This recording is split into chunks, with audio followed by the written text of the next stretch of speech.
What? Why are you shaking your head? You're welcome.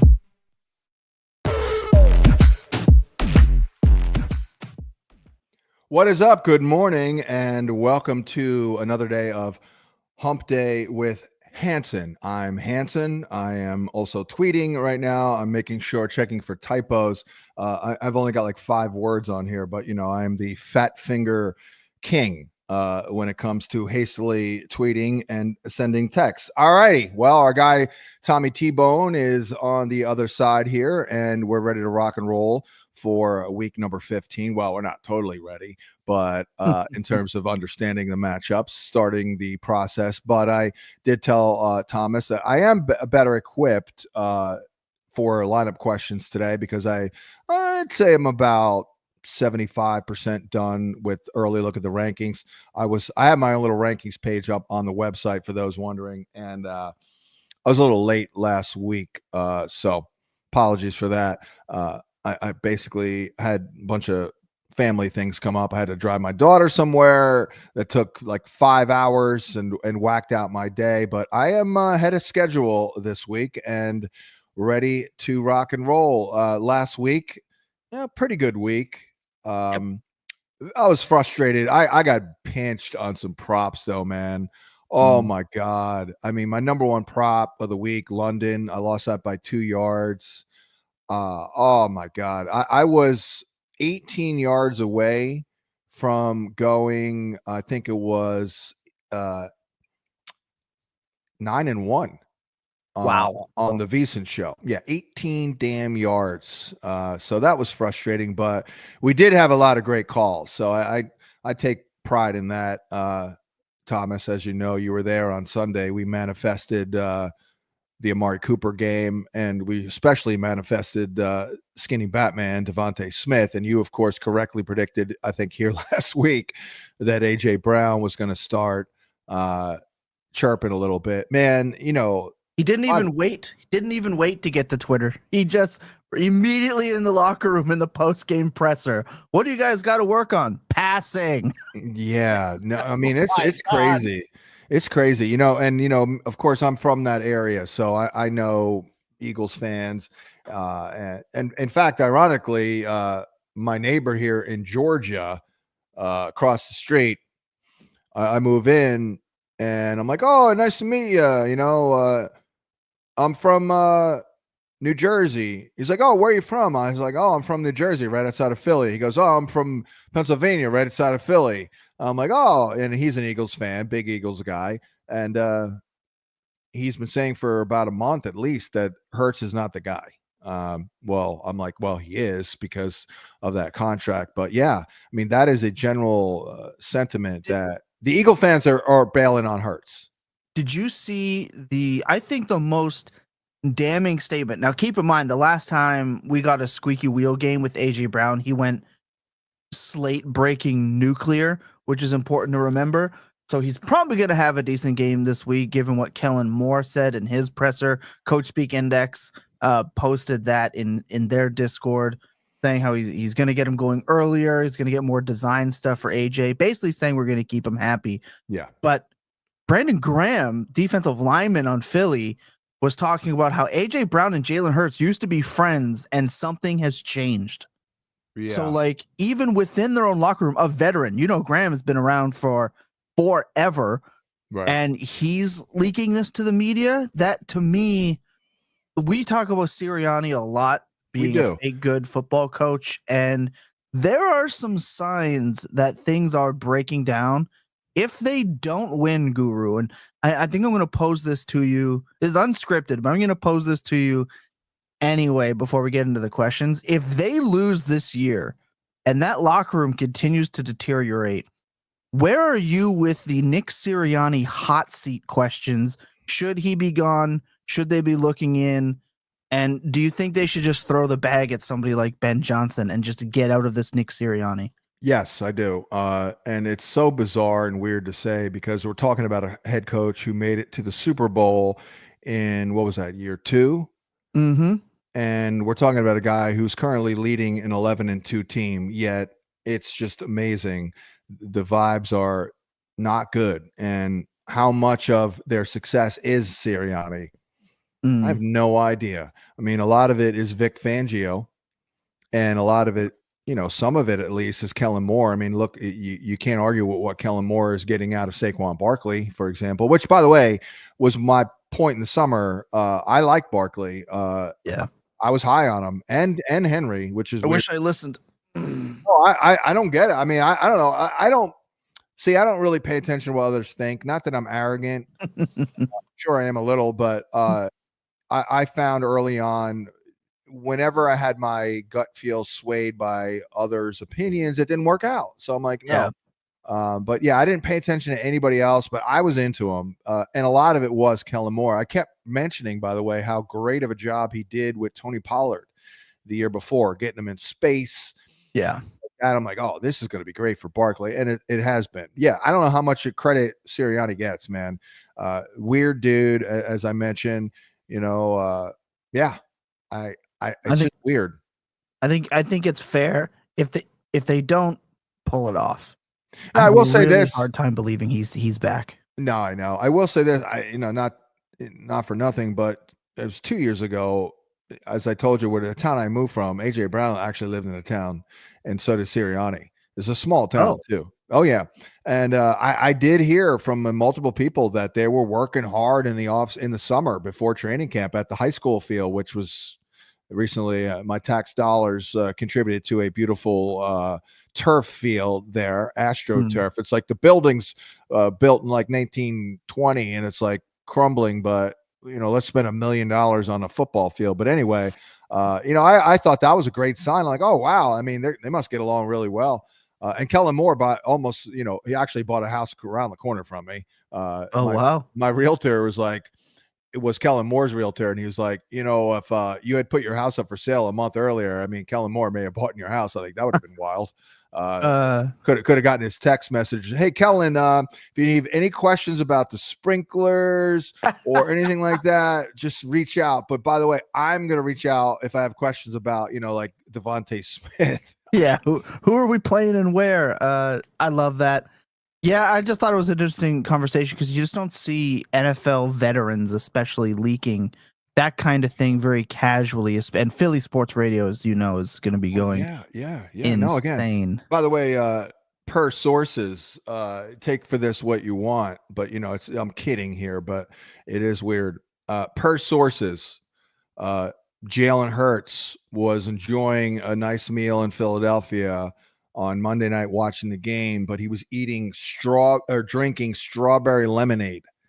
Okay. There you go. I don't know. Do we downgrade him on that? Hey, look, I am a strawberry lemonade enthusiast myself. God. You add a little bit of honey bourbon in there, and I'm telling you, you are having a good day.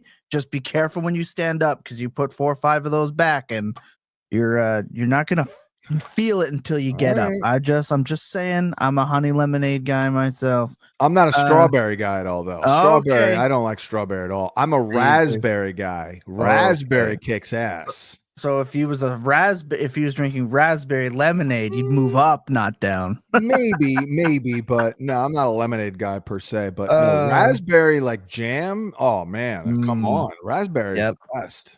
I got you. I'm okay. I can vibe with that. That being said, we have some people looking to make early start and sit decisions. Remember, everyone, you're asking your questions. We love and appreciate you guys hopping with us every single week. Remember that we do not have all of the information for the upcoming week. We're still recovering a little bit, if you would. Absolutely. But we will do our best. Be sure to keep an eye on matchup points tomorrow. And we obviously have the start and sit show on Sunday. So keep that in mind. We'll start this off, though, Guru, with Mark Farmer, who says, "Good morning, Tom Manson. Hope Alan Chaplin is doing well. 6 point per passing TD league. Herbert with his bum knee or Jordan Love?" Yeah, I like Herbert, man. I like Herbert. Now we'll let's see what he does here, but I already looked into all of it here, and the schematics look good. For Herbert, the schematics look good for Quentin Johnston and Josh Palmer. unfortunately, Will Dissly is out, and we'll see about Ladd. And so we'll see if Herbert is like just limited to open the week and then has a full practice and then Ladd's in. I'm going Herbert there. Yeah, we have Herbert projected higher than Jordan Love at the moment. So haven't even seen the rankings. Haven't even seen them. That's why I have figured. That's why we're bringing it up. It important to note there. Let's see what we have here. By the way, my rankings aren't up yet. I haven't published them, but I've been working on them. But they will be up this afternoon. That'll be the earliest all year. Only took me 15 weeks to get them up real early. Hey, when it matters, we're here for you. For the record, up until this year, I manually built all of our projections, and I stayed up till 4 or 5 in the morning. And my body literally, and then I did the radio, and my body is like, nah, you're done. You're done with that. Yeah, no more. I mean, I only did that for over 20 straight years, by the way. So every Tuesday night for over 2 decades was just, I mean, I didn't do anything on Tuesday night for over 2 decades. Anyways.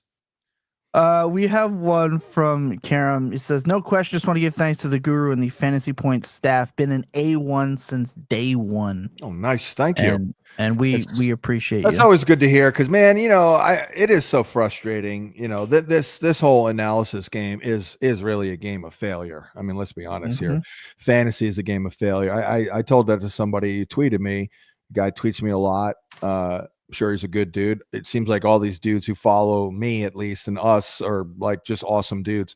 He's like, do you have any words of wisdom? I lost by 1 point. I'm like, well, it's a game of failure. So think about all the Hall of Famers in the Baseball Hall of Fame and, who struck out hundreds and hundreds of times. They're in the Hall. You know what I mean? Like I think that's the best way to look at it.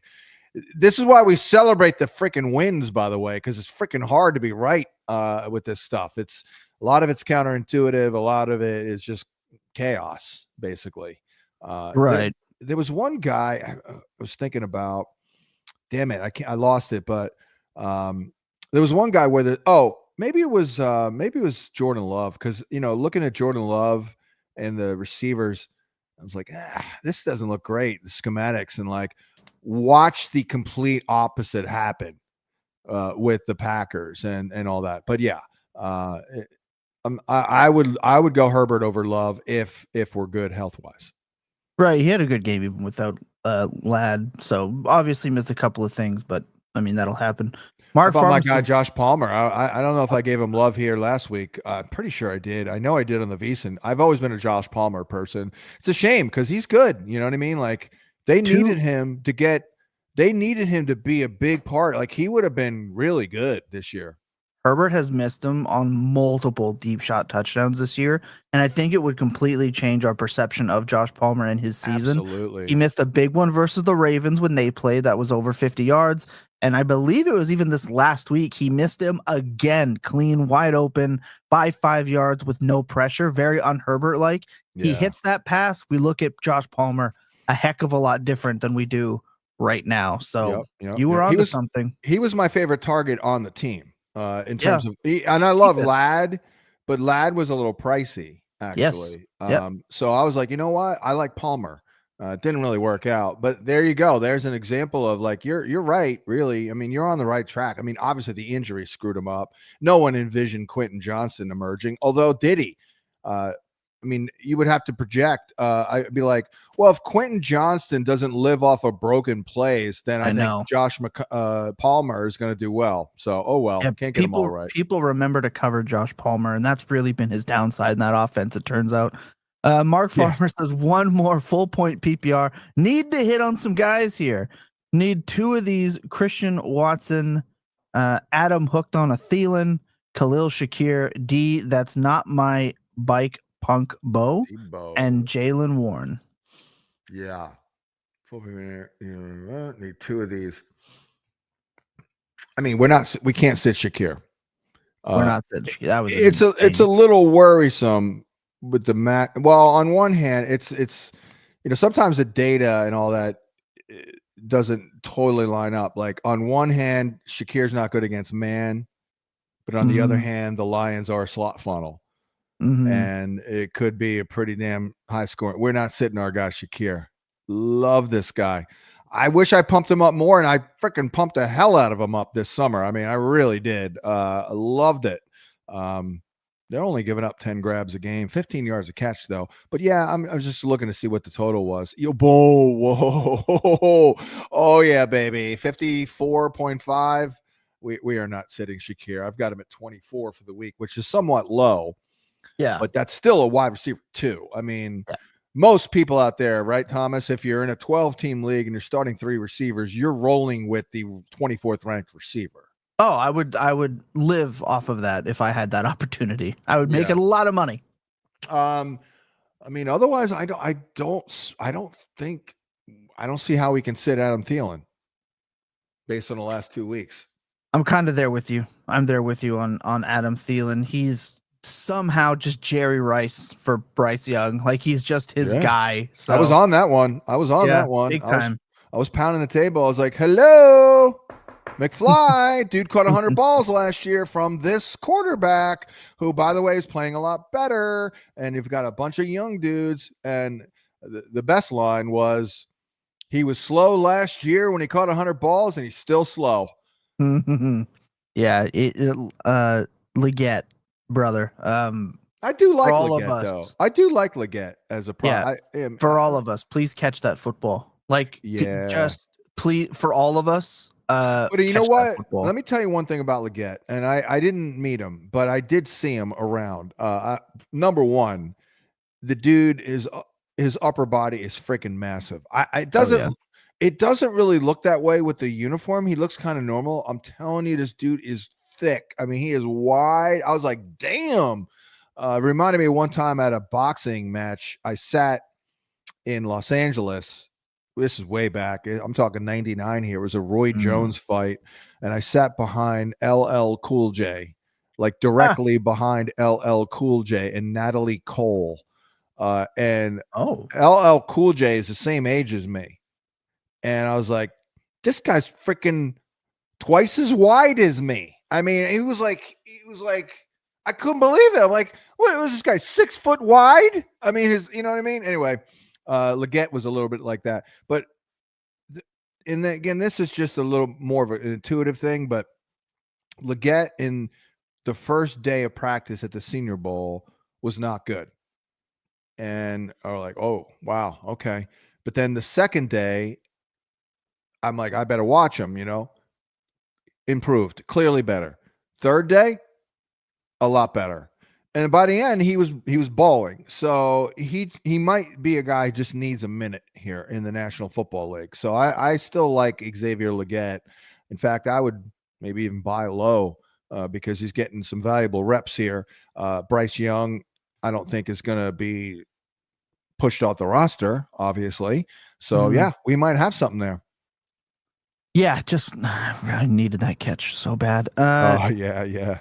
Super chat here. Good morning, Guru. Thank you to you and the rest of the team for another successful season. He has a 2-parter.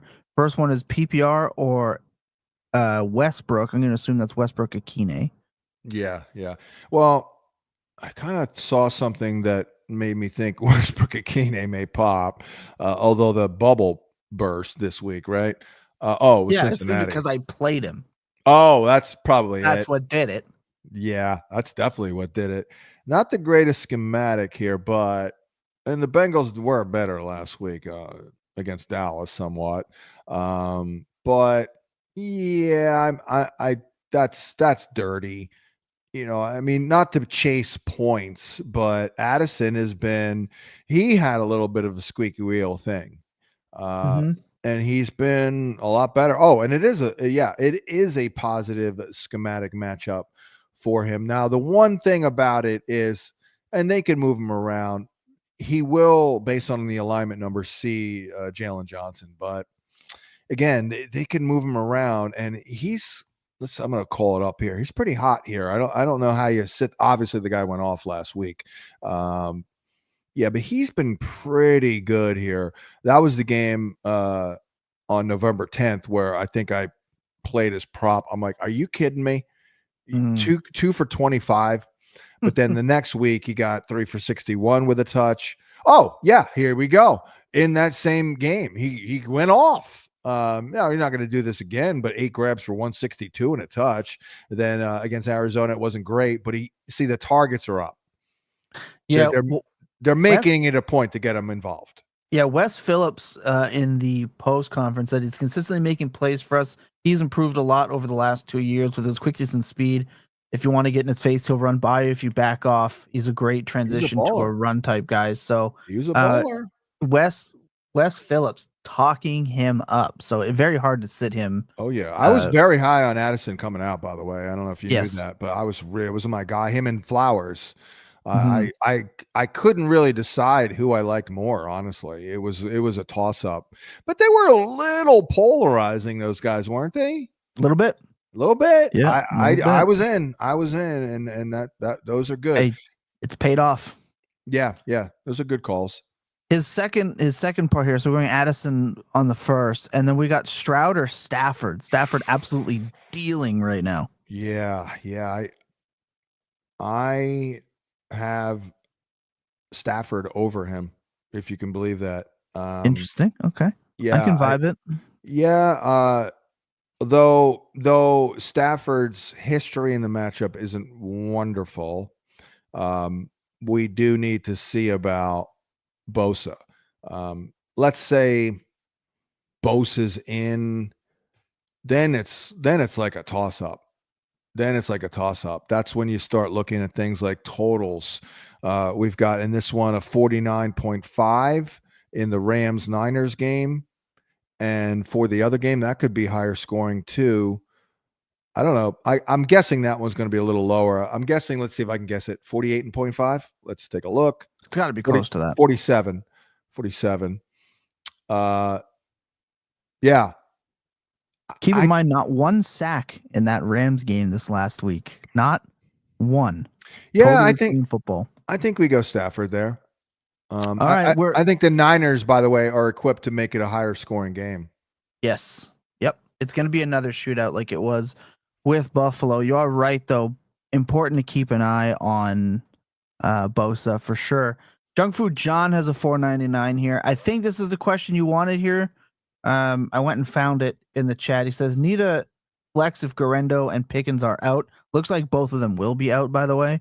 Garendo yet to practice, which is not good considering their game is on Thursday. It would be a Taylor game, and I think Izzy would come up for that game. And Pickens is dealing with a really bad strain. I'm not sure if you caught this, but Tomlin said that when they did their MRI, it looked worse. Don't expect Pickens to be in this week. They're not going to rush him for the playoffs. So if he's out, they need a flex here.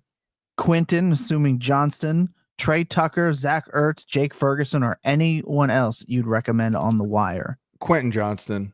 I know safe. I know he's tough to trust, but by the way, the schematic matchup is unbelievable. I'm going to look into exactly why right now, but that really popped off. So they don't play a lot of man, which is good because he stinks against man. They don't play a lot of cover 2. He does crush cover 2, but they only play that 16% of the time. Oh, here it is. It's cover 3. And by the way, I'm sure some of these numbers are padded by broken plays because he's the king of broken plays. But right now they play cover 3 at a 50% clip, which has got to be top 3. And he's crushing that on the year with 0.72 fantasy points per route run. Let's see here. Cover 3, their utilization of cover 3 is numero uno Tampa. So that's why it really pops as a great schematic matchup there. Plus, hey, could be a shootout, right? I mean, and we don't know about Ladd. So I'm in on Quentin Johnston there. Yep. All you need is one with him.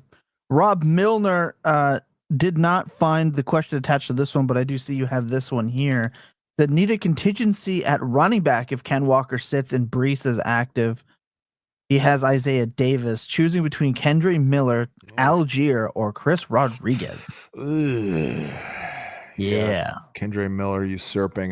That so frustrating to predict that because he strikes me as the type of guys right when you say, okay, he's a thing, let me try it. He reverts to not being a thing. Let's see here. I mean, if Walker sits and Brees is active, I mean, I assume you're going with Walker or Brees, right? Yeah, what he's saying is that he has Isaiah Davis. So if Brees is active, he doesn't know if he should play him. I don't think he has Brees Hall here. I think he's just saying like if Hall was out, he would just play Isaiah Davis, easy decision. Yeah. But instead, he needs to choose between these 3 skank running backs instead. Oh boy. I mean, I don't even. What is Chris Rodriguez? What's his role? I don't. He has the Eckler role when you think if Eckler is out. Yeah, they've been playing him pretty consistently in that role, and then Brian Robinson has been the bell cow. He's been very good in cleanup roles when he's gotten to play Chris Rodriguez, so that's definitely a stretch play if you would. But thing is, though, he has 2 catches on his career. So I mean, you want to be the change-up Eckler role, sure, but third down back is really where it's at, and I'm not convinced. I think that would be a combination of McNichols and Brian Robinson. Yeah. I mean, Brian Robinson is a pretty good receiver. He is underrated. I watched him. Granted, I specifically remember him dropping a check down from Kenny Pickett in practice, but I watched him, catching those dump offs, let's say, at practice, and he looked very natural to me. He's not bad at all as a receiver. That said, I'd probably go Algier and just hope for it. Against the Raiders, he's guaranteed touches. Annoyingly so. Thanks for that touchdown, Tyler. Definitely needed that. But anyway, Bijan's great though, man. He's so awesome. I'm greedy this time of year, John. I'm greedy. I need my guys. I have 0% Tyler Algier across all of my leagues. Not one. So not helpful. Willie Rosa, real quick, roll with Evan Ingram for the playoffs or stream guys like Johnson, Calcaterra, Smart, or Gesicki. I think this is still Evan Ingram, right? Yeah, it has to be. I mean, I don't trust Smart, obviously, because by the way, they could get, I believe, Hayden Hurst back. Calcaterra is somewhat interesting, but what are we going to get? Three targets. Steelers haven't, I don't think, been bad against tight ends. Yeah, I think I mean, what the hell did Evan Ingram do in their last game, by the way? I honestly 6 targets, 4 catches for 33 yards against a good Tennessee defense isn't bad. The week before that, 9 targets, 7 catches for 41. So he's kind of a PPR spam right now, but that's a safe floor. No, for sure. Yeah, it's been underwhelming. He was on my list, Evan Ingram, this summer. He was on my list last year too. So I'm like, oh, I'm going back to the well, and it didn't work out very well. I used to do a mean Ronald Reagan impersonation, by the way, when I was in high school. I used to impress women by saying dirty, filthy things in a Ronald Reagan voice. Different era. I don't think Reagan would be one that flies for. No. I'd be like, well, Nancy and I, we had a session in the sack last night, and things like that. That's not bad. That's not bad. Thank you. Justin says PPR need to James Cook, Devonta Smith, Deebo, Patrick Taylor if Grando's out. That one's interesting. And another one he has Cook or Patrick again if no Garendo. He says Cook snaps are way low and only had 7 touches versus the Rams. James Cook looks kind of dead, but Deebo's worse. You think? Didn't he just do well last week though? The week before? The problem with James Cook is that when push comes to shove, the RB1 is Josh Allen. Oh, I know, but He's run hot. He's run hot on touchdowns all year. Yeah. He only had 14 touches in that game against San Francisco. Yes, he went for 14 carries anyway for 107. But if you look at his totals, it's 9 for 20, but scored twice. Right. He had right. receptions in that game versus Kansas City. 19 for 80, but he scored. Yeah. Well, we're nitpicking a guy. It's like, oh, all he does is score touchdowns. But he gets Detroit. Yeah. You know what though? I'm telling you, the Lions. You can get the edge against the Lions. I'm not shying away from them with a 54-point total. I can't do it. I'm going Cook. Like to see a few more targets, but hey, it could make. I think he had a 6-target game just 3 weeks ago. Yeah. I just feel like you do roll the dice with a Ray Davis or again the 1 yard. If he's down at the 1, it's game over. Which kind of sucks, but I think you're right. I guess we kind of know that with James Cook as it is. We're rolling Cook over Patrick Taylor for sure, but I think Patrick Taylor deserves a little bit of a look given with just what that offense does with running backs, and Deebo looks, talk about cooked. Oh my God. You know what? See, I have this habit of setting myself up to fail by having these gut feels and things like that. I kind of think Deebo will do something in this game. Nationally televised game. He has to. He is a prime time guy. That's something that it's, I guess, fairly obvious, but I've always used as a cheat code because there are some players and the prima donnas, the divas, the receivers like OBJ, even Lamb. They definitely show up more so on the big stage. It is what it is. These are human beings. They're a little bit more motivated when the whole damn world is watching, just them.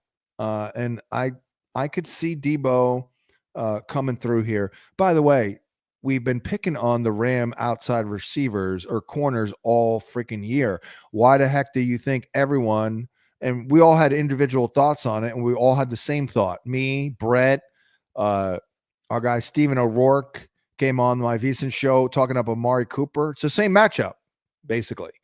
Yeah. So I don't think Deebo's dead. But I would rank them. Look, if Patrick Taylor is going to be the guy, okay, I'll start him over Deebo.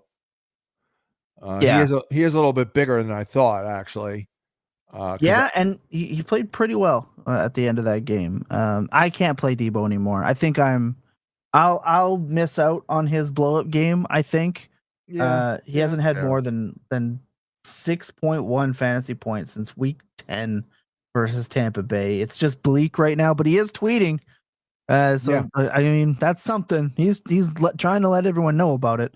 It is a good matchup. They know the defense well. Yes. We probably have a pretty high score here. Now, by the way, Juwan Jennings looks amazing. Yes, that's the dude. He looks amazing. But I don't think it is a huge Kittle day here.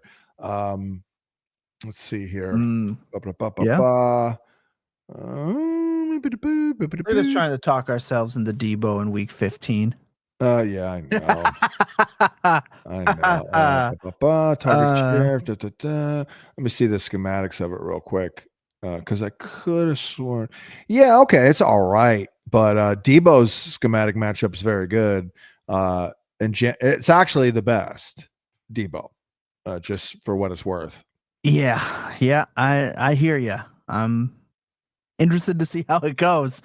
I'll be watching him. It's a fine line. It's a fine line. On one hand, when you get a guy like this, a lot of people are bailing, and and it's fair. You're right. How often do we see the masses bail on a big name player, and then a game comes up? Oh, that's right. Deebo Samuel is still a thing. Happens all the time. So I'm the guy who tries to find those spots, and sometimes I look like a jackass, and that's what I say. I put myself in a position to fail. But I'm just trying to find the angles, whatever whatever comes to me. I'm absorbed in this stuff, and if it comes to me, it comes to me, and I try and pass it along. So Right. a lot of times it works. A lot of times it works. More than not, it works. I can be a little dismissive. That's probably a drawback of me as a fantasy player, but But you also have to be know, decisive. So I yeah, don't mind the decisiveness. I've had a lot of people tell me, like, they think one of my strengths is I'm decisive, because that's, when you're a scout scouting out players, you have to be decisive. Is he a dog or not? right. Can he play Yeah. or not? It is important, like you said. Mark M here says PPR league need one tight end and 2 flex out of these. He has Hawk, Ferguson, Warren, Elijah Moore. So ultimately, just sit one of those guys. Feel like I'm the underdog if that matters. I went in on a Ferguson prop last week, despite this is another example of setting myself up to fail, because there was concerns about, he's coming back from the layoff, and Luke Schoonmaker did a good job. Luke Schoonmaker moves a little bit better, but my contention was that, no, I don't think Mike McCarthy is going to demote him basically because he got concussed, and he didn't. He played the full-time role, even though Schoonmaker, of course, caught the first ball between the tight ends. But yeah, he was second on the team in targets, and it didn't come through because they didn't throw it a lot. And Cooper Rush is Cooper Rush. So that's my takeaway on the Cowboys. Like, let's only use, if at all possible, CeeDee Lamb and Rico, because Mike McCarthy is trying to win games, and he's from Pittsburgh, and the way he's doing that is running the damn ball. So Dowdle is the big winner here, and I really don't want to back the ancillary guys, including Ferguson. I'll go Hawkinson there. It is a better matchup anyway. Chicago has been, pretty bad against tight ends. I don't think he did much in the matchup just a couple of weeks ago. Let's see here. Yeah, I can't remember what the hell he did. But last week I kind of liked him, and he, it was pretty good. 4 for 50, 4 for 45, but it's a good matchup. They have been bad against tight ends all year. Let me look this up real quick and see, all the good stuff here. The data, oh, we don't have it. We don't have him in the database, I guess, because we don't have enough data on him. But yeah, here it is. All right. Well, this is it. This is why we're doing this, because in his last 3 games, which includes just a few weeks ago, actually, he's averaging 6 grabs a game for 71 yards. That's a big number. 15 points a game, and they're giving up 15 points a game. I mean, it's funny because what they're giving up is almost exactly what he's gotten in this matchup the last 3. They're giving up 5 grabs a game for 74. That's 15 yards a catch, and they've given up 2 tutties to the tight end in the last 4 weeks. So definitely Hawkinson. I think I'd probably go more. Yeah, so we're sitting Ferguson here out of this group the way it looks. Okay. Spent way too much time on that, but that's okay. I'm sure Hey, Mark M appreciates it. Yeah, I mean, it's important for other people to know that that's one thing with when the sitting down and doing this program. We may not get to every single start and sit question because that is impossible, and we thank you guys for that. But while listening, there's a good chance we're answering some questions you might have about players as we go, and it'll definitely make decisions a lot easier. We could definitely cheese out and just give a one-off reply, but it's not what we like to do here. We like to dive just a little bit deeper. So appreciate you guys for hanging in here with us. Just important to note, Chicago D with the 499 says Love owner, and it's not the winner of Love. No. Stafford, Nix, Goff, May, Purdy, Young, and Stroud available. Drop Love or Vidal for one of these. First off, you can drop Vidal for sure for one of these guys. But who do you like here off the wire, or are you just rolling Love out? Wow, man. I mean, Bo Nix should do well. Mm-hmm. I mean, that's my boy. He's probably safer. Is that sick? That's disgusting. Hey, my boy's earned it. Yeah, I know. I'm a little bit of a hater. I will say, damn, he looks like Drew Brees the way he just moves. Yeah, he's got happy feet a little bit, but yeah, I love me. Yeah, some but Bo Drew Brees would bounce in the pocket. You talking about like kind of bouncing in the pocket a little bit? Like he would kind of do that a little bit. A lot of times he's jumping up so he could see over the line.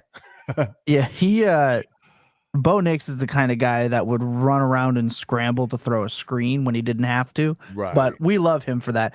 The absolute piss missile he threw downfield to Marvin Mims is the best throw of the year. Like I love the guy. I'm all in. I believe, if you would. All right. Well, I mean, I can sign off on that over Love. I mean, because I guarantee he's averaging more per game than Love. Let's see. Yes, he is. 19.6 in his last 4. And Love is, let's see here. Yeah, 17.4. It sucks, but I completely stand by all the love I gave Love. I mean, he's been hurt. It's been a little bit of a lost year, man. But he's, this is a guy I'm going to gravitate toward. It was an old school ascension, if you will, with sitting on the bench for all those years. Such raw talent. I mean, there's so much. He's so toolsy, like he's good. Like it's not perfect, but man, I'll back him again next year. In fact, the only good thing about Jordan Love's 2024 campaign is it will open up a buying opportunity in 2025. That's about it. But yeah, I'll sign off on Knicks. I mean, I also like Purdy. Of course, that's a short week. But yeah, let's just go Knicks because, let's just use 16 points as our minimum. Bo Nix is a safer bet to get to 16 points. Yeah, I love that call. I'm in on. I believe, like I said, much to the chagrin of the cashing points guys. I think I've deliberately put Bo Nix on the thumbnail multiple times, and I think it's driving high-low crazy. But have to tune into cashing points. Next year, more of that. Next year will be very revealing because if mid-season we're talking about him just like we're talking about him, then I'm waving the white flag and taking the full-on L with it because I wasn't feeling Bo Nix. Been great, but you know who else was great last year? CJ Stroud, and he's not great this year. So that second year is big. And you could argue that Love is taking a little bit of lumps in really his second year, but it's a little different because he the injuries. Yeah, the injuries have really messed him up, and they've just given Josh Jacobs the ball on the 1 yard line. If he this is really the make or break for quarterbacks. I call it the Mahomes or the Manning effect, if you would. If they just decide that week that they're going to score the touchdowns, you love the quarterback. But if they're like, nah, I'm not doing it this week, and they turn around and hand it off every time, you're screwed. So that's what I always loved about Manning and previously about Mahomes. Oh my God, did he almost make me look foolish, but it was only 2 games. But if he just decides he's scoring them all at the 1, then he's going to have a really great week. Rob Milner comes back with another 5. Thoughts on Jonnu this week? I'd love to dance if I have Jonnu into the second round. Obviously, it wasn't looking great. You and Brian Drake talked about that on the Fantasy Points podcast that you can get on the Fantasy Points Now feed and, more importantly, the Fantasy Points podcast feed. But nothing for Jonnu, and then all of a sudden he was the entire offense in overtime. Are you vibing with Jonnu this week again, or are you kind of looking at other options? I think the schematics look good for Jonnu, so that's good. But we did get, lo and behold, they're actually throwing to wide receivers this week. Let me see. I didn't do tight ends yet, unfortunately, but they have been good against tight ends all year. Has Houston? I'm pulling it up right now. Let's take a look. Oh, Jesus! Never mind. What the hell? They got rocked. I mean, that now I got to look at that because that got away from me a little bit. Who the hell have they played? Because I pretty sure they were pretty good against tight ends up until I guess somewhat recently. All right. Well, they had Jacksonville. They didn't do much. I think they give up that big. They gave that big play to Chiggy. Yes. and that was BS. And then I believe Schoonmaker got him on a seam route, and he scored, I believe. Oh, no, that was not that game. Turpin had a big game that week. Let's see what Schoon did. Well, Schoon did get 10 targets, 6 grabs for 56. And that was a game Ferguson got hurt. Wow. I could have sworn that they were not good against tight ends, but then again, I'm looking at who they played, and they didn't really play anyone great. Let's see what Hunter Henry did way back in October. Man, that's a tough one. I don't want to get that wrong. Oh, well, he scored. All right. Yeah. All right. Then and by the way, Jonnu, for what it's worth, on another team, had 6 grabs in the same matchup and a touchdown. He actually, how the hell did he only get? Oh, no, it wasn't a touchdown. It was a fumble. But he got 6 grabs for 67, and they're giving up 6 grabs for 75. They've given up a couple tutties. All right. Yeah. All right. So the numbers kind of line up. So, yeah, I would view Jonnu, I don't know about elite, but I would view him as a top 10 guy again for sure. Yeah, big run after the catch ability and showing that they will design some stuff for him, I think, is really big. That's all you can ask for a tight end at the end of the day. And I mean, I would have offense. I would have said last week it's a slam dunk. Yeah, but seeing him not be a factor for basically 4 quarters was a little eye opening. Yeah, until it mattered, which I just think is so weird. Of course, he lost my prop by like 5 yards. Yeah, we definitely. So Justin, we definitely did answer the second part of that. It was Skinny B. We just spent less time answering the second part of this. It was James Cook and Skinny B. Yeah. But we're playing over the other 2 guys. For sure. Mentioned that it was just really quick, really brief. Yeah, but James Cook, real quick, like on that. I understand your point. You know, it's a little worrisome, but on the other hand, like when you consider all the ranges of outcome, you can't ignore James Cook could blow up. Yeah, I know. Yeah, you're definitely right. Like I said, it's me being a little dismissive. 100%. We have a ton of questions. I'm going to get to a couple that involve some players we haven't really discussed as much. Okay. That way we just get a little bit of variety. Milio _365. Shout out Milio, always in here with us. Needs 3 wide receivers and a flex. So this is obviously a big decision. 2, 3, 4, 5, 6, 7, 8. We have nine options to fill 4 spots. He's Jamo, Deebo, CD. You're playing CD Lamb, Hopkins, Devontae, and then you could flex Ramondre, Taylor, or Walker. I don't think Walker is playing, so I don't have to worry about that one. As also, a hurt Walker when Charbonnet goes off may not be the best option anyway.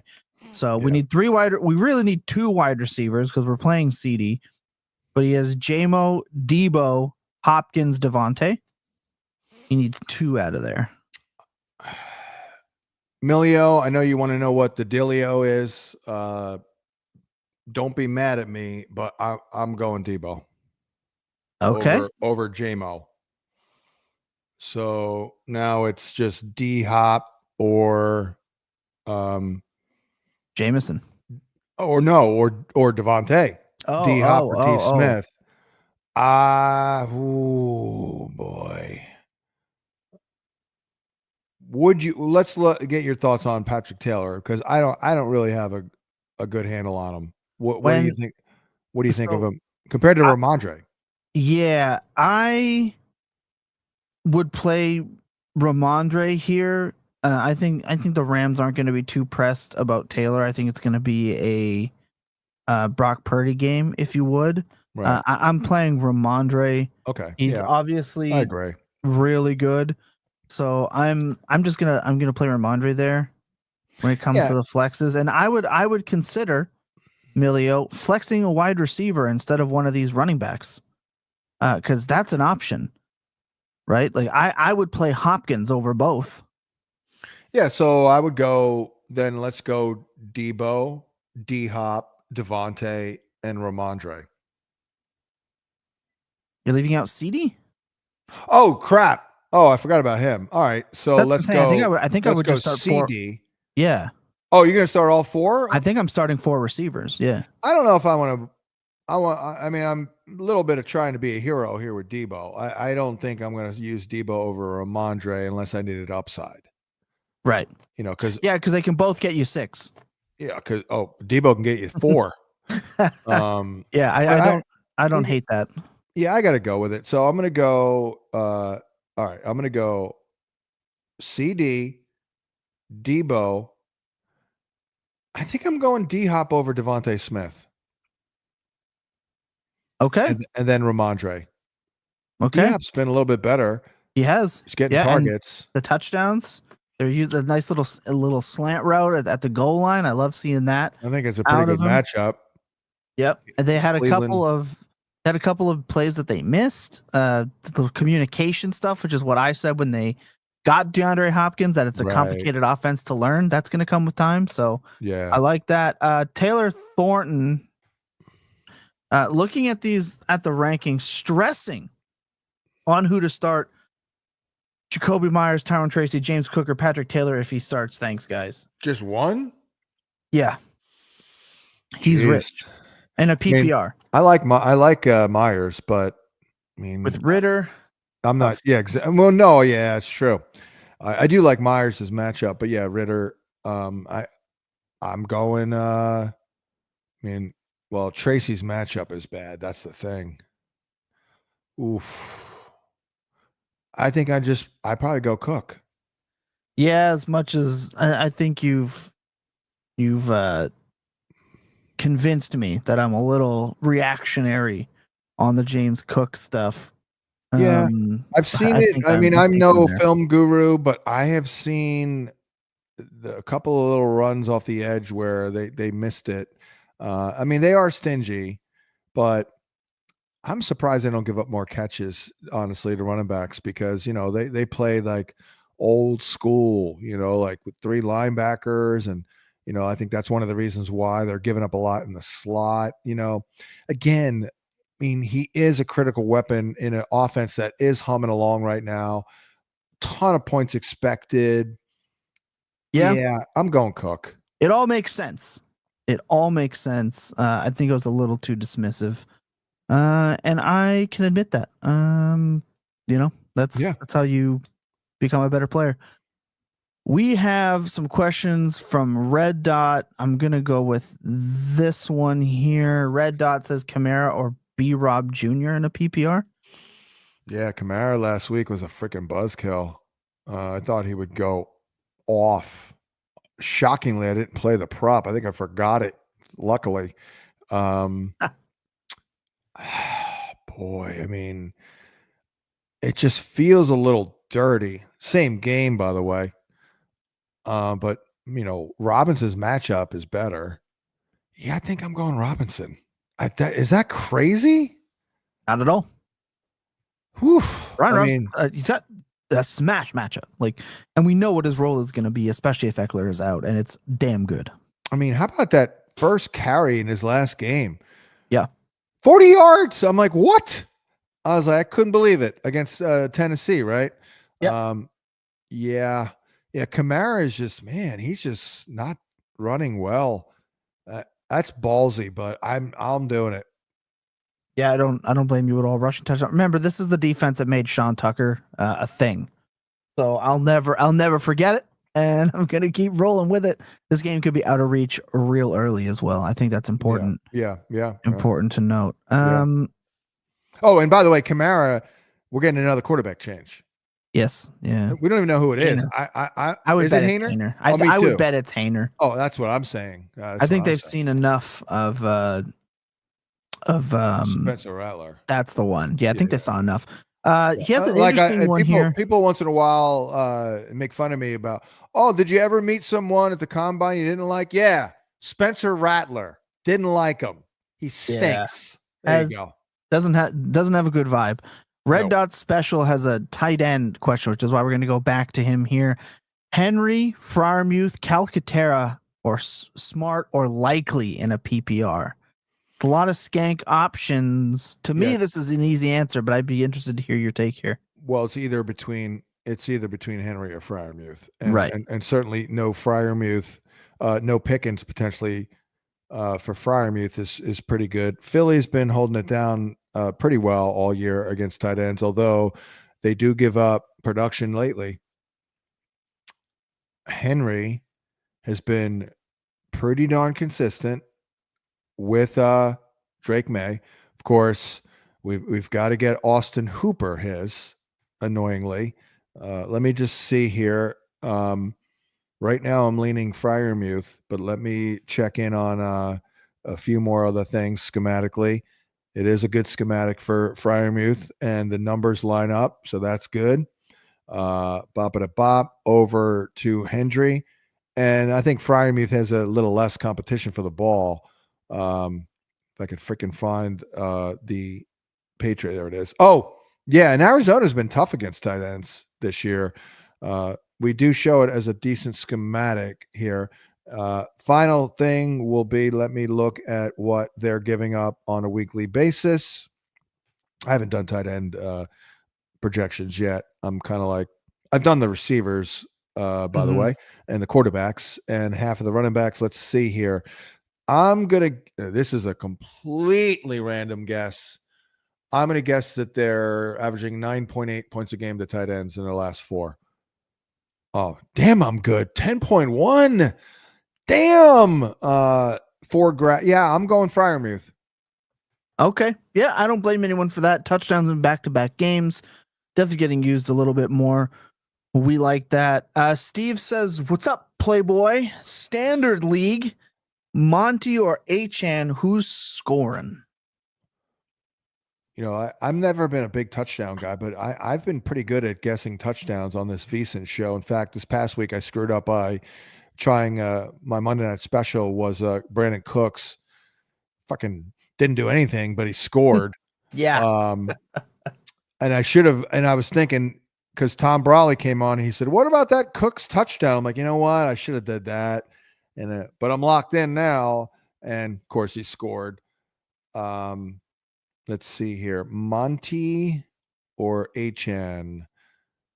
Well, I mean, Achan is Monty's. Well, who's scoring? The answer is freaking Monty. Yeah. When does he not score? You'll probably bet the house that he's going to. Don't do that. But he, pretty safe bet. I realize as I say that, don't do that. But definitely up there in terms of scoring. Is that just a question, or is it who do you like better overall, Achan or Monty? Yeah, just a standard league. Are you playing Monty over Achan? I'd say you're rich. I'd say you're rich at the position. That's a big delineation there, differentiation, the standard and non with Achan, because what the hell is Achan averaging rushing? Let me see if I can guess that in his last 4. I'm going to guess that Achan is averaging 49 rushing yards a game in his 48 rushing yards a game in his last 4. That'd be generous. Oh, 36. That's what I'm saying. Yeah. Should have went lower. Okay. Yeah, the efficiency is gone. He had New England, Green Bay, and the Jets. 3.2, 2, and 1.7. The home run isn't coming, and he's doing it through the air with 3 receiving touchdowns.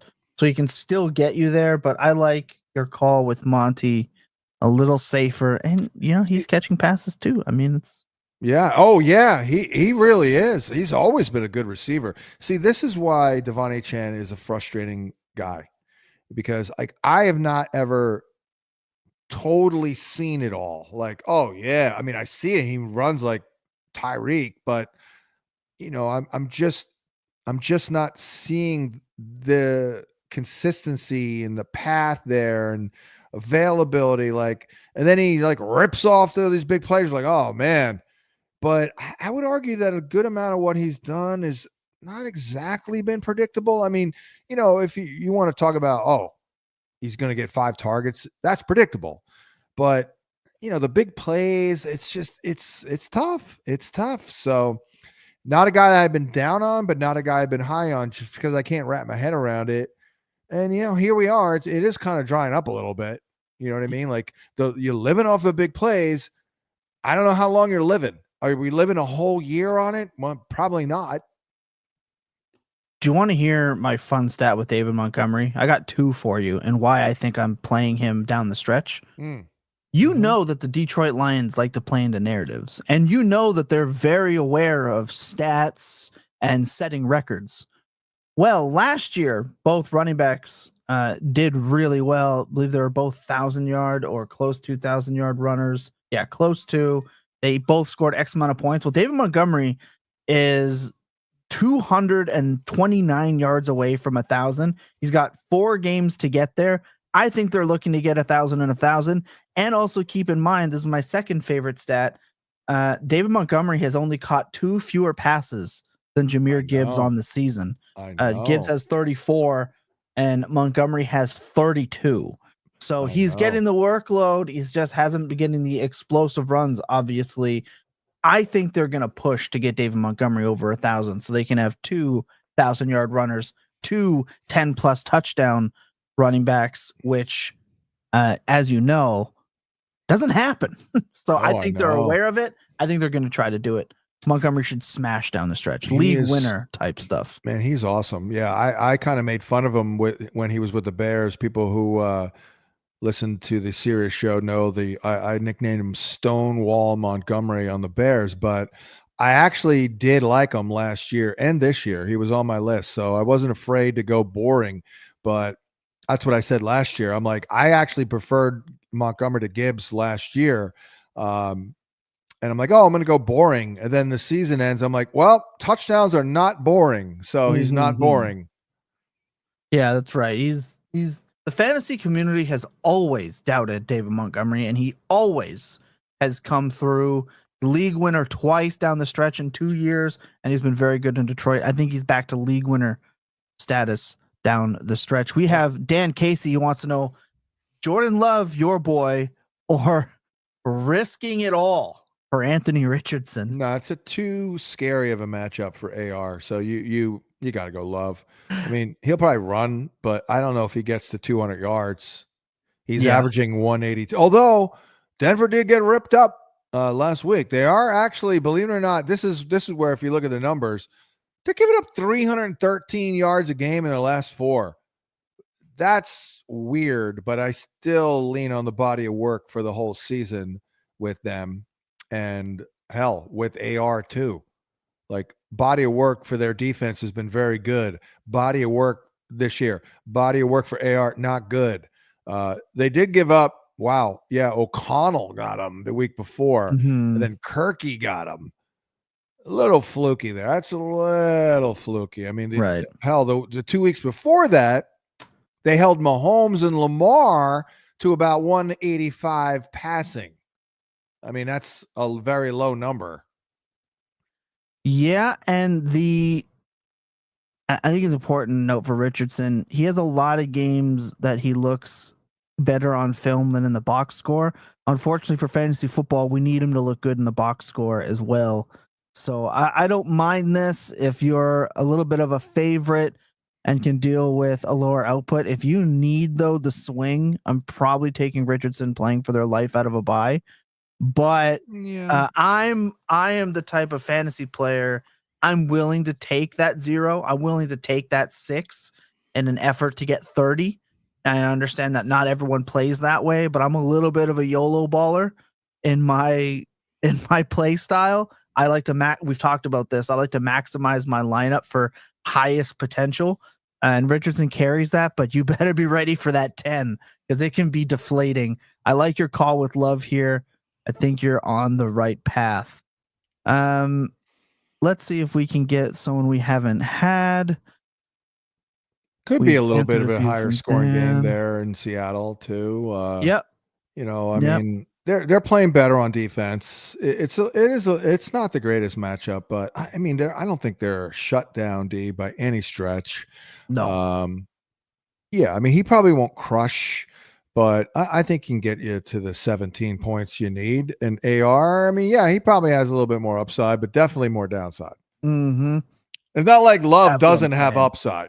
Exactly. Like You know, I said, if they just don't give Josh Jacobs 3 touchdowns at the one, Jordan Love looks a hell of a lot better, Guru. Oh Like, yeah. that's Oh yeah. Well, that's you know what that is? That's regression hitting his ass. yeah. Because last year they didn't freaking run any in, and that was the plan this year until they had to revert or change pass, switch gears, whatever, and make Jacobs the identity of the offense because of the injuries and the struggles. But I don't know if you noticed this, but last week on Thursday night, I did play a prop over his rushing yards that won, and my Thursday night special for the recent show was a anytime touchdown run for Love. And it didn't happen, but I would argue it was a good call because it was his most active running game of the season. I mean, he ran for 23 yards, which was the season high on a season high for totes. I mean, it wasn't special, but he hit the prop easily on the first damn run of it was like the first drive. He hit the prop. I'm like, done. Thank you. But he didn't score. But he could. And he's due. Yeah, fun stat about Josh Jacobs. He had 1 rushing touchdown heading into week 8 against Jacksonville. He now has 10 touchdowns in 6 games. That's crazy. Since. Yeah. Okay. Well, maybe the regression comes on the other side of things now. That's what I mean. It is truly remarkable how this offense just decided to shift to Josh Jacobs. He has 2 games of 3 touchdowns in the season, and it's 2 of them in 3 games. Yeah. One against San Francisco and one against Detroit. Yeah. So we get Seattle, whose defense has been playing better, but the Packers need it. I think you're right here. Here's one thing about Love. Just a little bit of fun data from Josh Jacobs. Yeah. But real quick on Love, the guy's averaging 22 attempts a game in his last 4. I mean, that's just not enough. So that is a problem, but that's a problem that could be corrected immediately in a higher scoring game. Yet he's still averaging 17.4 points a game on only 22 dropbacks. That's pretty good considering he doesn't run. That's not bad. He had 7 at halftime last week. That astonishing. I think he was 3 for 7 at halftime versus Detroit. Yeah. That's insane. I know. JP from the 510, shout out JP. If Ken Walker doesn't play, Patrick Taylor, Braylon Allen, or Jalen Warren in a PPR in America. Jalen Warren did kind of like him last week, and he was fine, right? Once again. Yep. Freaking Najee, though. Najee killed me last week. I had his prop, and it's like 112 Eastern. He's got like 35 yards. I'm like, let's go. And we didn't go anywhere else, basically. They're giving up 5 grabs a game. I'm going Warren there. Yeah, I agree. Interesting note with Braylon Allen. Jeff Ulbrich from his presser today. Breece Hall's knee says, quote, is struggling a bit. We'll see how he goes this week. Also quoted as saying maybe it's not improving as much as he'd like at this point. We'll see how he goes. And he also says if there was a structural problem that would impact his future with this team or career, which isn't good, we would definitely shut him down. We're not at that point right now. I will say they're shutting him down. Yeah, they are. I will say Isaiah Davis is good. He's very good. Yeah. He's good, man. Yeah. The Braylon Allen hope for after the first 2 weeks. Interesting enough, when they change coordinators, he's completely shifted. And now Isaiah Davis exists, which really sucks because Isaiah Davis is somebody I wish the Jets just didn't draft and they let another team pick him up that needed a running back because he is damn good. He is good, man. I'm telling you. I mean, it was weird because nobody really gave him much love. He was barely drafted, right? I mean, wasn't he like a 7th? Or was he even not drafted? But he was a Senior Bowl guy. And again, I'm doing prep for the Senior Bowl and no one's really talking about him. And I'm like, this Davis kid looks pretty good. Yep. Everywhere I'm at, it's weird. And then he was pretty good in the preseason. Let me see.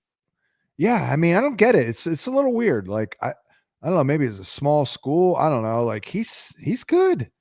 Yeah, and he was good in the preseason. So, anyways, I think he is definitely needs to be rostered in Dynasty. Yeah. Oh, he is a dynasty must have. I traded. We were in a startup. I think it was in week 6, week 7. We were doing a startup because we're sicko degenerates in the Dynasty channel in the Discord. We were in the 9th round. We traded away our 9th round startup pick for a 26th first round pick. The subscriber picked Braylon Allen, and it was just easy cash money, especially when you draft Davis later in the draft. We always like to move off of those outliers. 100%. My scouting report on Braylon Allen is that he was the softest runner I've ever seen for a running back his size. Yeah. I looked like a fool early in the year, but Right. since then, looking a little bit better. I have a dynasty team that I do with a bunch of old listeners. Paul Kelly is in the league. My team pretty much stinks because I had a horrible draft. It was literally 95 degrees in the draft room. The air conditioning broke, and humidity is my enemy. I literally had the worst draft of my life. And since then, though, that was in 2019 for the startup. Literally the worst draft of my entire life. I took Odell in the first round, which was a fine pick at like 9 overall. Whatever, it was all right, but everything else was terrible. My running back has been skanktastic for years. Years. Here's who I have though: Tank Bigsby, Isaac Garendo. I did draft my guy Rashad White 2-3 years ago in the first round, which has been all right. Isaiah Davis and Sean Tucker. I've been collecting these low end guys, just hoping, praying somebody pops. So I guess one of them will in the future, right? Between Davis, Garendo, and Bigsby, one of those guys has got to pop next year. Yeah, I mean, it looks like Bigsby right now, but Yeah. ETN looks dead. Yeah. Which makes me sad a little bit. Dylan Carver, Chuba or Pacheco? Yeah. Did win that Pacheco prop last week, barely. I thought he'd get ramped up, and he did. Chuba, though, I mean, Chuba's been kicking tail here. I'm going Chuba, even though Dallas's run D has been pretty good. I just trust that Chuba can get more in the passing game than Pacheco, for one. Chuba owns that bitch in terms of that backfield, whereas, who the hell knows what you never know with the sneaky Chiefs. I mean, Chuba's getting 24 opportunities a game here. He did run on the Cowboys last year for what it's worth, 5.7 yards a carry. He caught 2 balls. So yeah, I'm going Chuba. He also has Kyler or Bo Nix. Ooh.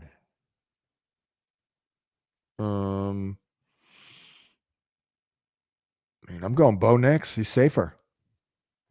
Yeah, they're the same archetype of player at this point. Yeah. Bo Nix is just better, which makes me very sad with how much I touted Kyler this offseason, but damn, it's just not looking good. I want to blame Petzig, but it is on him. The fact that this man cannot get the tight end 1B in Dynasty a touchdown is disgusting, and I'm over it. I'm tired of it. It's killing me. We're not loving Marvin Harrison here either, because No. even though it's single high, Christian Gonzalez, and there's some other data that wasn't great. I saw that late end zone target to McBride. There's always somebody all over him. You notice that when he gets those end zone looks? He got one last week. I don't know if you saw it, but dude all over him. Yeah, it's getting really frustrating. Somebody said that if I can't remember who it was, I don't know if it was Matt Harmon, but somebody was joking that if he just was his dad's size, he wouldn't be used in this deep X, type role, but he's kind of getting typecasted into that. If he was only his dad's height, we would be loving the usage from Marvin Harrison Jr. And I went, Damn, that's not bad. It's kind of funny when you put it that So way. you're saying but he's too tall. yeah, he's getting typecasted as the outside X, big guy downfield, contested catch when he can do so much more than that. They're just using him in this role, I think, a little bit because he's getting typecasted. You know, like It's not as good as his dad, though. That's for sure. God, absolutely I was not. a big Marvin Harrison guy, and he was absolute plug and play. He was like my number one rookie sleeper, I believe, that year. I had him. That was 96, I believe. I had him over Keyshawn. I hated Keyshawn Johnson. Hated him. Not now that's going to bother me. But anyways, could not stand Keyshawn Johnson because, I am a separatist. Yes. And he was not a separatist. That was my real problem with him. Yeah, 96. Yeah. And I loved, what else I loved? I believe was that Terry Glenn? Let me look at that. Well, T.O. that year. I loved T.O. that year. Yeah, Terry Glenn. I had Terry Glenn at wide receiver 1 that year and Harrison 2 over Keyshawn. And I believe I also loved Eric Moulds. Oh, there he is. Oh, what a name I haven't loved Eric Moulds. Loved Eric Moulds. Name I haven't heard. He's so good. In a really long time. So good. Anyways. Quincy Davis needs to know which QB to go with. Oh. Excuse me. Winston, May, or Tua? I kind of like Winston because New England or KC's defense is really falling off here, but I think we go Tua there. I mean, I think Tua has kind of returned to a pretty good place for fantasy. Might be a little higher scoring game. I mean, the man is completing 32 passes a game in his last 4. Jordan Love is not even attempting that many. Jordan Love is freaking attempting, what was it, 24? So, I mean, I think Houston's D is respectable, but I mean, they're also beatable, and they're giving up just under 2 touchdown passes a game. I'm going Tua there. Yeah, I don't mind that at all. Peter Barker says, love the content, first time subscriber in the playoffs in 5 out of 6 leagues. Not too shabby. Not too shabby at all. Half PPR per rush. Sincere McCormick or Nicholas Chubb? I mean, I'm going McCormick there. Right? I've now seen the light that, I said this in the off season about Zamir White, like, hey, not that I was into him that much at all, but like they did ride him down the stretch and they did go 3-1. So, I mean, I got to think I hated Alexander Madison. Like I had no interest in him, none. But I think we're going to get that with Sincere at this point. He did look pretty good last week. I was like, wow, I wasn't believing it, but now I am. And it's a good matchup against Atlanta. So that we know what Antonio Pierce wants to do. He wants to run the ball. He has to run the ball, obviously, considering the quarterback situation. And the Falcons are not that great. I mean, they're giving up 4.7 yards a carry in their last 4. So I'm going to go Sincere there. Yeah, interesting note from the Antonio Pierce's press conference on the 9th. Said Sincere McCormick is very decisive in his running. He ran behind his pads, made the first defender miss. If there was a mistake up front, he made it right by being decisive. That's huge for me. Yeah. To get that kind of thing. He also says the last few weeks he got 6 and 12 and 15 carries with quote, it's gonna keep improving, and it will again this week. There you go. I mean, hard to deny that kind of you think he was being disingenuous, though? Was he being disingenuous? No, according to Coach Speak Index, Pierce has a very good score in terms of usage and when to believe it. He has not steered me wrong at all this year. So I am trusting Coach Speak Index on that one. Well, our guy Adam Kaplan was a colleague of Antonio Pierce at ESPN when he was doing television, and he's all about running the rock. Like he is. He's definitely all about it.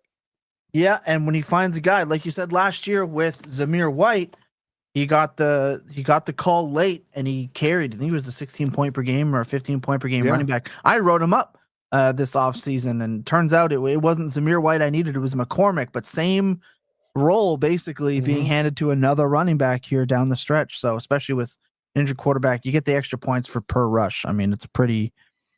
It would be one thing no-brainer if Zamir White was a flop because somebody else did what we envisioned in his role. Nobody else did crap.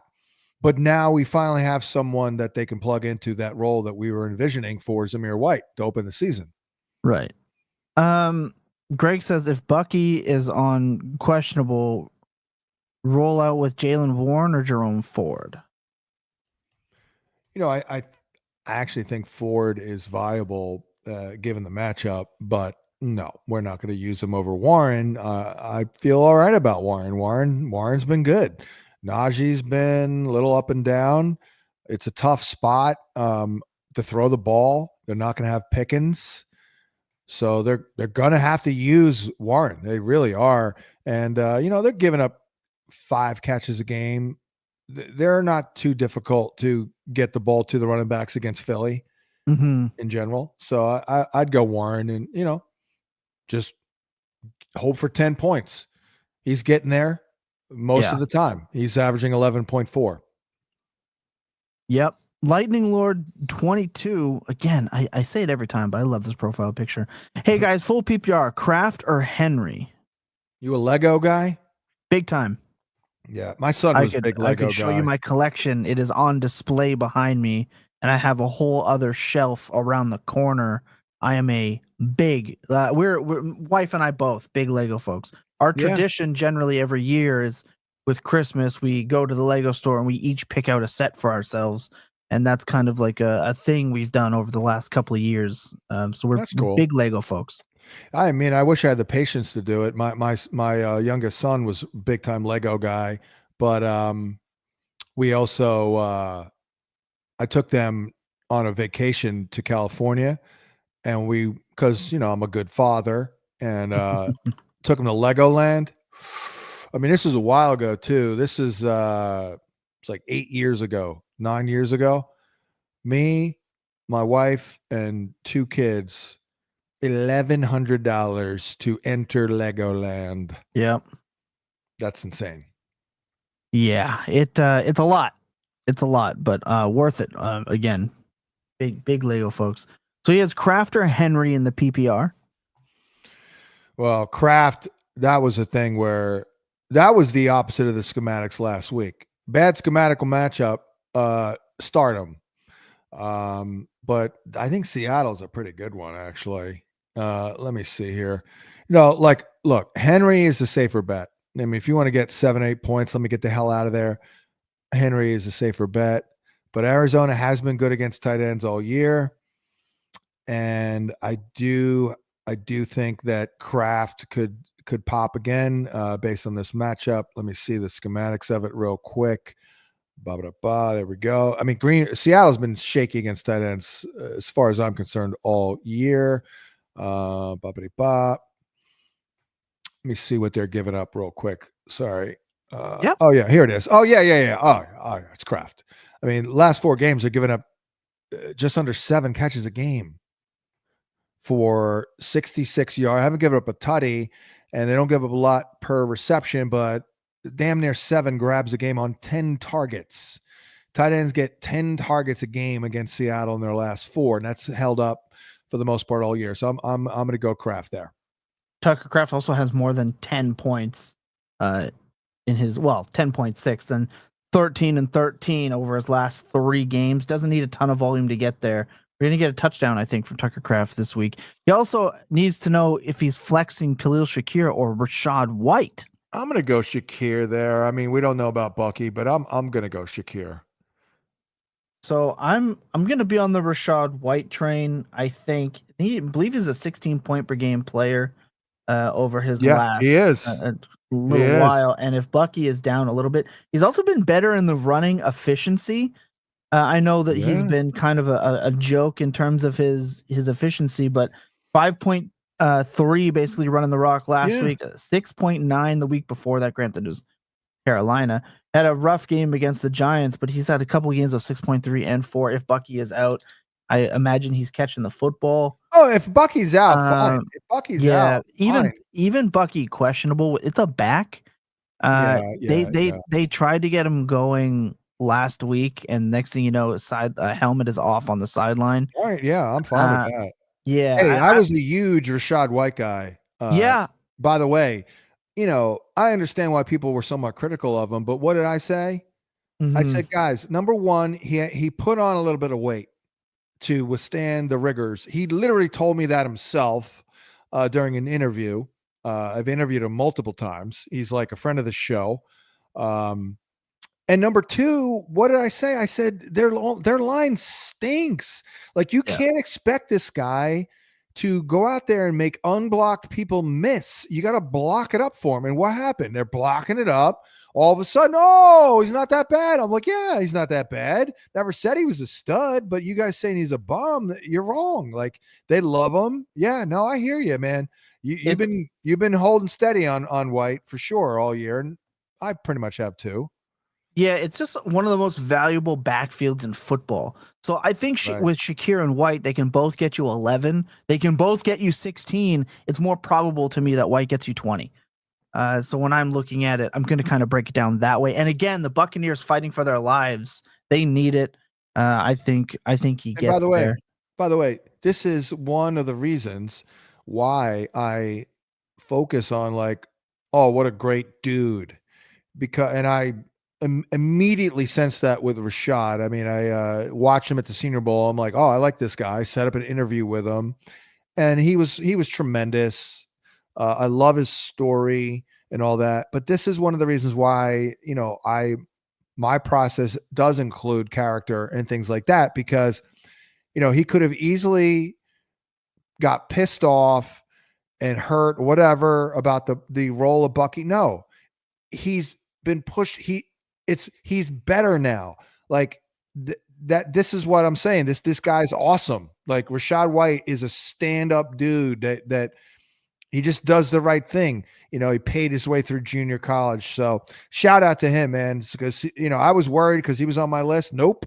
Doesn't matter. He basically lost his job, and it still doesn't matter. He's still pretty good. Yeah, he's just a damn good player. The only thing I do worry about is they get a little cute with Sean Tucker when Bucky's banged up here lately. Hopefully they've learned their lesson and stop giving him the ball on the 1 yard line. By the way, after the fumble. So you want to hear my somewhat funny comp on Rachaad White when he was coming out? Gigantic Austin Eckler. Oh, I actually really like that one. That one's pretty good.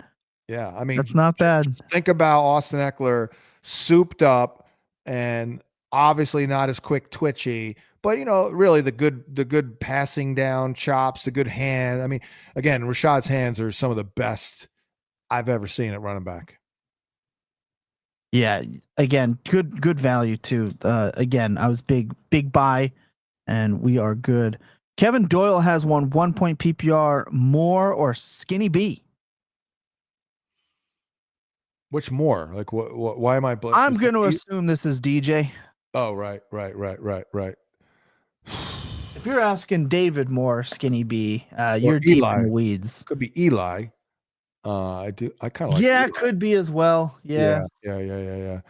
I don't love Skinny B. We're getting the AJ Brown squeaky wheel deal. It's not the greatest schematic matchup for him either, I don't think. Nope. No, it's not. But then DJ Moore, I mean, it's the Vikings, so let's go DJ Moore. What did I say 3 weeks ago before that game? I told a bunch of people to start him because it's Minnesota and he went for 100 with a touch. Not going to do that here, but he should get 5 for 50. Play your wide receiver ones against the Minnesota Vikings. That is the way it has been going. That is what you have been telling us. So I'm trusting it here as well. We have a couple more I think that we can hit. Yeah, We're at we're going on 129. 2 hours here. Actually, Yeah. no, it's only an hour and a half Oh, because about an hour and a you and I half. were talking too much before here. So We that's okay. we do have a habit of doing that sometimes. But Quincy Davis needs to know Kraft or Hawkinson. That's where it gets a little tough for me there. Yeah, it does. It does. Yeah, I think I trust Hawkinson a little bit more. I was kind of feeling it last week. He, didn't crush, but he did well, and it is a very good matchup. I mean, they both have good matchups, but by the way, is Luke Musgrave dead? Yeah. Is he ever coming back this year? I don't know, but I will say I don't think it matters. No, it doesn't. That's crazy because he's good. I liked him quite a bit. The one thing I said with the 2 tight ends in Green Bay for Dynasty was to draft both and it'll sort itself out. And I think injury has sorted it out for them. I don't think they can go back to Musgrave with how good Tucker Kraft has been. Yeah. So I think it's kind of decided how that's going to go. And it just was injury that did it. That's crazy. That's crazy. I don't think he's dead. I think he's worth a stash, but you're not playing him ever again. No. He's like, I wonder if he's going to play in the playoffs. I don't know. I do not know. Playoffs. All right, what else we got? We have from Brent Bowen, Purdy, Stroud, Richardson, or Winston this week in a 6-point touchdown league. If that changes your mind, I'm going Purdy there. I looked good last week, other than that shot he took at the end of the game. Rams, they're beatable. Jennings could crush. Purdy averaged 9 yards an attempt in this matchup in his last 2 while completing 71%. So there's some good data there. He's only averaged 27 attempts in the game in his last 2. Was one of them this year? Have they played yet this year? Let's take a look. Because not that I can recall. It's been a long year. Yeah, I only go back 1 year. So whenever I say, history, it's only going back to last year. Where the heck are they? They did. Yeah. Let's see here. Great game. 3 touchdowns, 292 yards, 22 completions. There you go. Well, that probably padded the stats a little bit there from that total, which means like the game before that probably wasn't unbelievable, but it doesn't matter. I mean, he's completing 71% of his passes in this matchup in his last 8 quarters for 9.1 YPA. That's pretty damn good. And obviously the running game is in a state of flux, and we have a pretty good total of 49.5. So I'm going Purdy. Yeah, I don't hate that call at all. Playing Purdy, I've put Purdy in a bunch of lineups today as I've started to slowly go through my gratuitous amount of leagues. He's going to find his way in there. And a 0.5-point PPR and a pick 2. We got one more question I think we should hit before we get out of here after this one. So a 0.5-point PPR, a pick 2, Sincere, Ray, Braylon, Isaiah Davis, or Josh Downs. Well, if healthy / not healthy. Definitely going to go with Sincere, disingenuous McCormick, and then Downs. See, Denver's been pretty stingy in the slot there, but that's Ray McLeod, obviously, right? Yes. Worst number in football. Yeah, what is that number? Like 33 or something? 34 from a wide receiver is disgusting. Yeah, that is. Wait, Walter Payton out there? Yeah, 0 drip. No Riz. No Riz, no drip. God. I mean, I'd probably suck it up with Downs if we're healthy, but if we're like really iffy and limited, that scares me a little bit. And let me ask you, if Brees is inactive again, who you going with, Davis or Braylon Allen? Probably Davis. Probably going to play Davis. Yeah. All right. Gets a little bit of the manufactured pass game work. I'm trying to think of what reminds me of Davis. He just He's just good. He just gets Yeah. it done. Like you know what it is? I think he's competitive as shit. Like he just keeps coming. He's like a little bit of an Energizer bunny. That's what I notice about him. So I would go Davis. He has a little bit of Justice Hill in his game. And people might scoff at that, but Justice Hill's a very effective back. He can definitely catch passes when Baltimore asks him. Yeah. He does everything well enough to get onto the field. I don't know if he does enough to stay on the field, but Aaron Rodgers trusts him, which is insane to think about with his history. So I like him there. Braylon, to me, he was really good if we could project him getting the majority of the work. Doesn't look like that's happening. Isaiah Davis gets work on the goal line.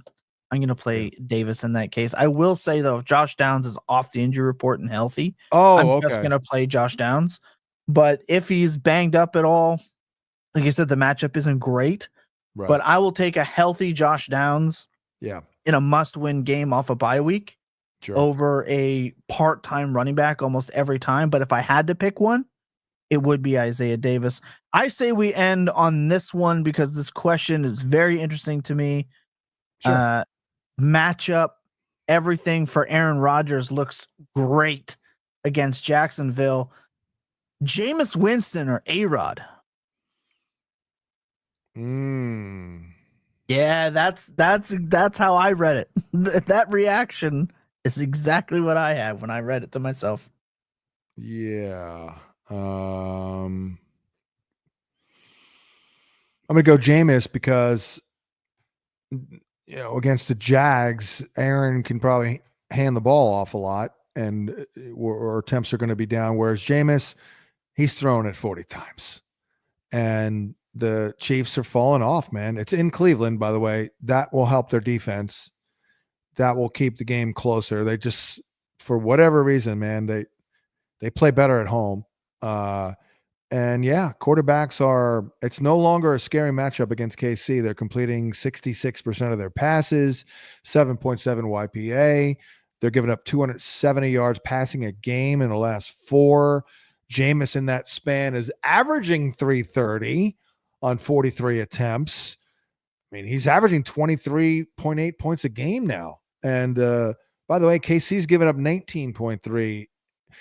Jameis, that number was in their last 4. KC in their last 4, same span, 19.3. That's considerable. So Jameis. Yep, I like that. Love that call. I have a feeling, though. This is my gut feeling of the week, Guru. I like to try to come up with one to leave everybody with. This is my call this week. I called the Lions pushing the pace with Jameson Williams a couple of weeks ago, just saying that they want to put the pedal to the metal. Aaron Rodgers is stat chasing towards the end of the year against a bad Jacksonville team. Yeah. I bet you he throws the ball 35 times, try to get to 300 and get his boy Devontae Adams some more bonuses. My call this week, Aaron Rodgers is throwing the ball 35 times. He's going to have 310 yards and 2. That's my call this week. He's definitely just saying F it, and I'm throwing it to Devontae. That's for sure. And Wilson. So everyone else is dead. I know the grinder liked that Conklin prop on Sunday, and I said, oh, man, that's a good one. It's going to hit. And it hit. I didn't have the courage to play it, but otherwise there's nothing else going on here. But I hear you, but I'm still going to go Jameis because Aaron will also run for 0 yards. And Jameis could get 12. True. Yeah, there's that little bit of an edge. I'm going to go ego. But again, shout out to everyone for dropping your questions, being involved. Sorry if we didn't get to everyone's question, but Guru, I think that does it for today. If you want to take us on out. Yeah, it's an hour and 40 minutes of our lives. Hopefully it all works out for you. We thank Thomas for hooking us up here, and we thank you for liking and subscribing. For Thomas, I'm John. We'll catch you next time here. Another hump day coming up next week here on FantasyPoints.com. What? Why are you shaking your head? You're welcome.